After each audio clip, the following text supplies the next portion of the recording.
Presiden Prabowo Subianto resmi menurunkan potongan tarif ojek online oleh aplikator menjadi 8 hingga 10%. Potongan ini jauh di bawah potongan sebelumnya yang mencapai 20%. Dengan begitu pengemudi akan menerima pendapatan sekitar 92% dari total tarif. Terkait kebijakan ini kami akan bahasnya bersama Ketua Presidium Ojol Nasional Andi Kristianto. Terima kasih Mas Andi sudah bergabung bersama Jopos TV.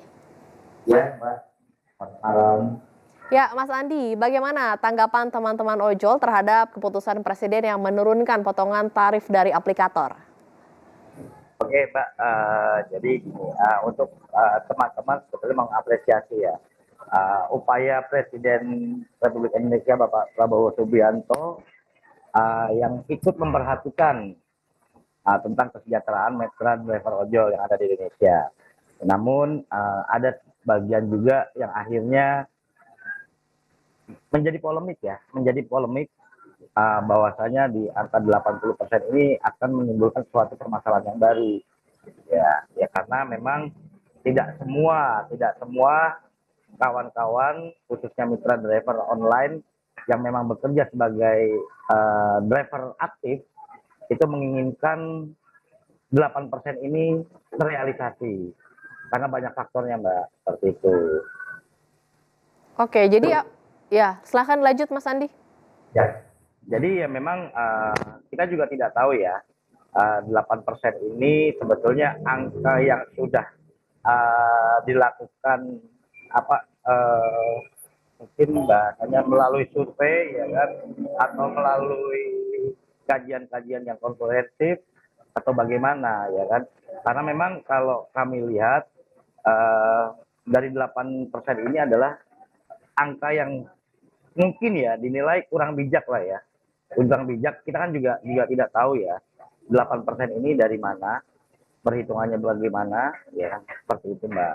Jadi kalau menurut kami ya Bapak Presiden juga harus ya mengkaji lagi sebetulnya, menanyakan langsung kepada driver ya, khususnya beberapa kan banyak juga kan driver ini kan yang berkomunitas, berafiliasi, ya kan, atau berkoalisi seperti itu, Mbak. Jadi jangan juga 8% ini akhirnya malah akan membunuh mitra driver juga nantinya ke depannya.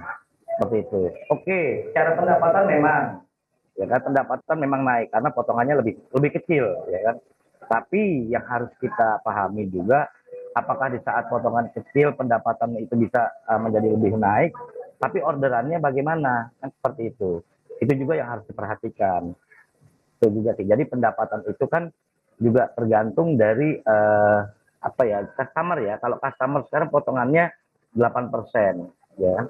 Customernya ini masih ada atau tidak? Karena kan biasanya orang Indonesia kan senangnya promo, Mbak. Kayak gitu. Nanti beban-beban biaya promo yang biasanya dilakukan oleh aplikator, memberikan aplikator terhadap customer, tidak ada, ya berarti kan berdampak juga pada pendapatan teman-teman juga di lapangan seperti itu.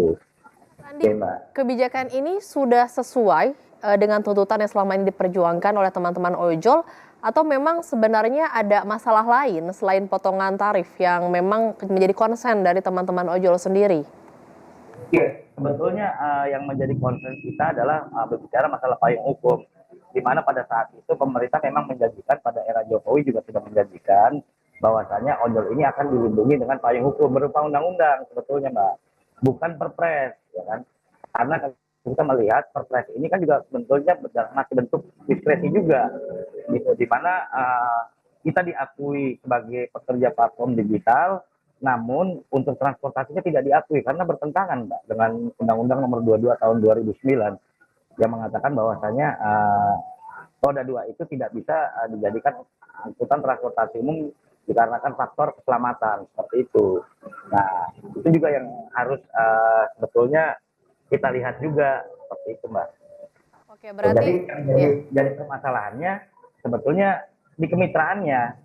Seandainya pemerintah ini bisa membuat aturan tentang kemitraan yang benar-benar kemitraan, kemungkinan untuk potongan itu bukan suatu hal yang paling krusial ya yang dialami oleh kawan-kawan ojol, melainkan saat ini adalah status kemitraannya sebetulnya yang harusnya diatur di dalam payung hukum tersebut, gitu, Mbak.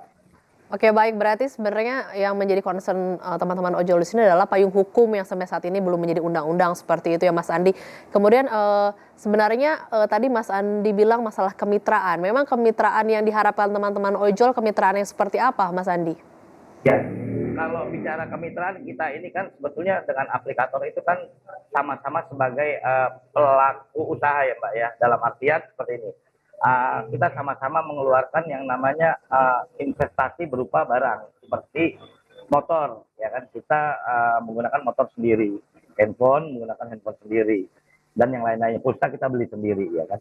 Dan dari aplikator hanya menyediakan aplikasi untuk kita bekerja untuk kita mendapatkan orderan seperti itu. Jadi kedudukan kita itu sebetulnya kan sama, ya kan. Nah, kemitraan ini yang seharusnya dibangun yang menguntungkan bagi kedua belah pihak.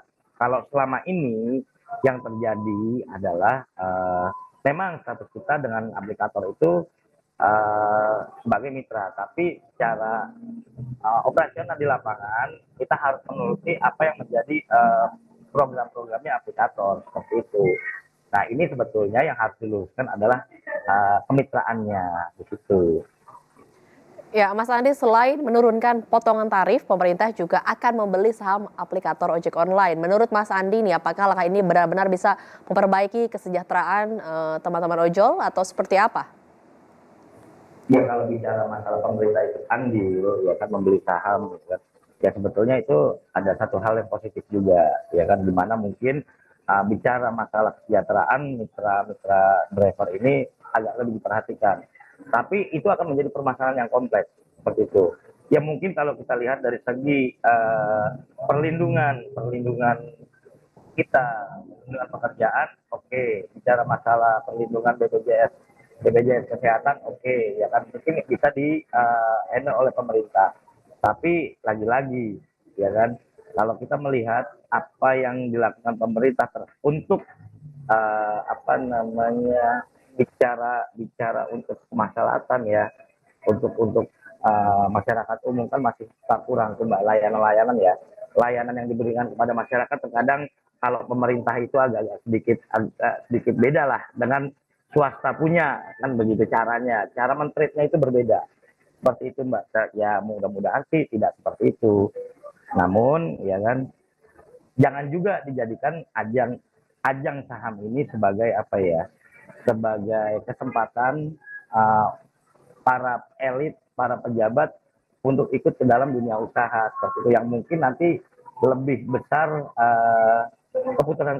keputusan politis yang akan diambil seperti itu, mengenai kebijakan untuk mitra driver ojol seperti itu Mbak. Ya, jadi apakah ada kekhawatiran begitu para driver jika pemerintah ikut masuk ke dalam struktur kepemilikan aplikator? Atau justru sebenarnya menjadi lebih merasa terbantu? Seperti apa Mas Andi? Ya kalau pada yang saya tanyakan kepada kawan-kawan melalui survei atau hasil dari kita berbincang-bincang, berdiskusi dengan kawan-kawan, sebetulnya sih plus minus ya Mbak ya, plus minus ya kan. Di mana enak juga nih kalau diberi pemerintah turun tangan gitu ya. Setidaknya ada yang mengontrol agar perusahaan, dalam artian perusahaan swasta ini tidak bisa semena-mena dan kondisinya tidak seperti ini. Oke, tapi di satu sisi lagi menjadi kekhawatiran, ya kan? Takutnya apa yang menjadi kebijakan-kebijakan itu akan menjadi kebijakan-kebijakan yang dicampuri dengan unsur politis seperti itu Mbak. Itu yang dikhawatirkan oleh kawan-kawan. Nah bicara masalah kesejahteraan itu bicara relatif seperti itu. Oke, dari Mas Andi sendiri masih dalam suasana May Day, apa harapan ke depan untuk teman-teman ojol mungkin bisa disampaikan? Ya kalau harapan kami sebagai mitra driver ojol, pertama kita masih banyak yang harus kita perjuangkan terkait payung hukum yang seharusnya undang-undang itu memang ada untuk kita sebagai mitra, ya kan, melindungi kita sebagai mitra pekerja transportasi online. Ini yang harus kita perjuangkan, ya kan. Bicara masalah perpres, bicara yang lain itu bisa saja menjadi produk-produk politik. Kita juga tidak tahu ya ada apa ini dengan Pak Prabowo tiba-tiba muncul angka 8% itu. Ya mungkin ya itu tadi masih ada sesuatu hal yang harus kita kaji lagi, kita evaluasi agar semua merasa diuntungkan, dalam artian tidak merasa dirugikan lah, tidak merasa dirugikan ya kan, dan agar semua bisnis ini juga dapat berjalan dengan baik Karena bagaimanapun juga jangan sampai potongan yang minim ya kan, yang niatnya baik untuk meningkatkan kesejahteraan mitra driver, namun akhirnya malah akan menjadi menjadi penyakit lah ya, penyakit untuk ojol sendiri gitu, dalam artian malah akan mematikan ojol sendiri ke depannya, seperti itu Mbak. Oke, baik. Terima kasih telah bergabung bersama Jopos TV, Ketua Presidium Ojol Nasional Andi Kristianto. Ya, Mbak.